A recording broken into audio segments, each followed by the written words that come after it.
Hey everybody, it's Tracy from Guitar Tech Corner. I want to show you a quick tutorial on how to use fill and finish and GluDry to use a way to pore fill and grain fill porous woods like tone wood mahogany. This is a piece of mahogany that I had sitting around the shop after I did a guitar build. So using these two products and nothing else, you'll be able to actually just get a clear grain fill, or you can use the master tints and put in some color. So I bought these little credit card size plastic spreaders on eBay or anywhere else, but I sanded this whole piece of wood down to about 220. So I'm going to apply a little bit of the fill and finish and just pick one of these guys to spread it in. If you don't have these around, you can use a foam brush, you can use a rag. Most pore fillers from the old days used a big sweaty rag of burlap to rub it in there, and then you had to let it dry, and then you had to rub it off. It was a lot of work, and then you had to let it dry for a long time before you could put a sealer coat or anything else on there. So here I am applying just a little bit of the fill and finish, and I'm going to see how far it starts soaking in. And I'm going to work it in one way and then back the other way. I'm not going to do the whole piece of wood because I want to have a test on this.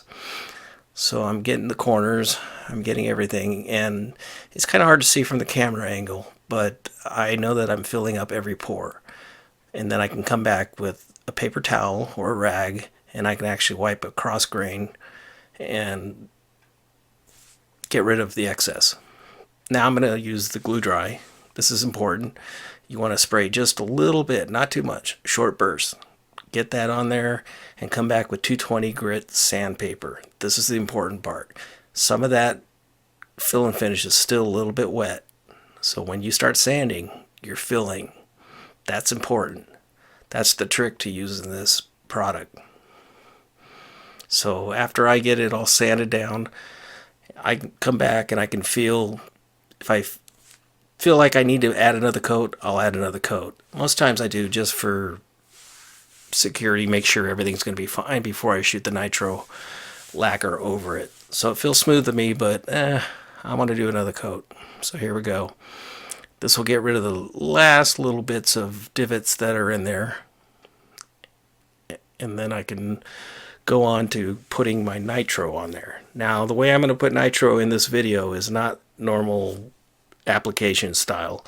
I'm going to brush it on just because of the time challenge. I don't want to kick up the compressor, break out the spray gun, do all that stuff.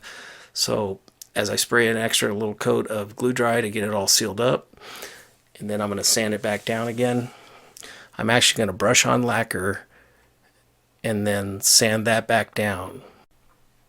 Now the reason I'm using a lacquer that I can brush on, it's still ready to spray lacquer that you'd use in a gun with a compressor. I just wanted to put on a thin coat or two of brush on lacquer, let it dry for an hour, and then buff it off. So what I'm trying to show here is I got 10 minutes involved in the pore filling and finish.